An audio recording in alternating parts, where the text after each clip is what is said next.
জ্বালানি সংকটে ঈদ যাত্রায় ভোগান্তির মুখে পড়ছেন যাত্রীরা। ঈদে গণপরিবহনে পর্যাপ্ত জ্বালানি সরবরাহের কথা বলা হলেও পাম্প মালিক ও বাস চালকরা বলছেন তারা প্রয়োজনীয় জ্বালানি পাচ্ছেন না। এ কারণে বিলম্বিত হচ্ছে ঈদ যাত্রা। বিস্তারিত জানাচ্ছেন সহকর্মী শেখর আজাদ। আসন্ন ঈদুল ফিতরকে সামনে রেখে সড়ক, সেতু, রেলপথ ও নৌপথে যাত্রীদের যাতায়াত নির্বিঘ্ন রাখতে রাজধানীর মহাখালী বাস টার্মিনাল পরিদর্শন করেন সড়ক পরিবহন ও সেতুমন্ত্রী শেখ রবিউল আলম।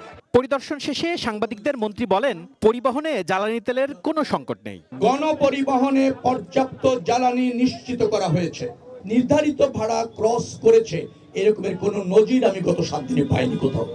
তবে মন্ত্রীর এমন বক্তব্যের সঙ্গে বাস্তব চিত্রের মিল খুঁজে পাওয়া যায়নি টার্মিনালে। পরিবহন মালিকরা বলছেন, সময় মতো জ্বালানি না পাওয়ায় অনেক বাসই রাস্তায় নামতে পারছে না। সন্ধ্যা 6টাতে অনফন্ত বরিশে কোনো তেল পাই নাই। তেলের সিরিয়ালের জন্য খালি তেল আসতেই আসে।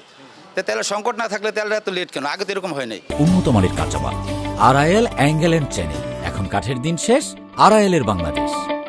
একটা গাড়ি তেল আসতেছে, সাথে সাথে 3 ঘন্টা 4 ঘন্টা তেল দিচ্ছে, তেল শেষ হয়ে যাচ্ছে। ফিলিং স্টেশন মালিকরা বলছেন তাদের কাছেও পর্যাপ্ত জ্বালানি নেই। এখানে আমাদের অনেক ঝামেলা ঝগড়াঝাটি করে ওখান থেকে তেল নিতে হয়। হ্যাঁ, ডিপো থেকে। গাড়ি অনেক বেশি, গাড়ির চাপ বেশি, আমাদের বেশি চাপ থাকে, আমাদের তেল দিছে লোক কম। এদিকে টার্মিনালে অনেক যাত্রীকে দেখা গেছে ভোর থেকে অপেক্ষা করতে। কাল 5-6টার দিকে এখন পর্যন্ত গাড়ি ছাড়ে না। উনি বলছে যে 11টা থেকে 12টার মধ্যে তেল চলে আসবে। এখন তো প্রায় 1টা বাজতে চলে আসছে। কখন তেল আসবে, কখন গাড়ি ছাড়বে, কখন বাড়িতে যাব?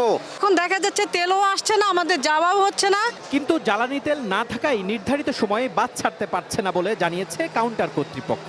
গাড়ির কোনো সমস্যা নাই, গাড়ি আছে অ্যাভেলেবেল, তেলের জন্য আমরা পাঠাতে পারতেছি না যাত্রী। আপাতত তেল পাচ্ছি না।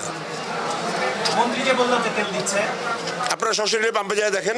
ঈদকে সামনে রেখে লাখো মানুষের বাড়ি ফেরার সময় এমন পরিস্থিতি যাত্রীদের ভোগান্তি আরও বাড়াবে বলে আশঙ্কা সংশ্লিষ্টদের।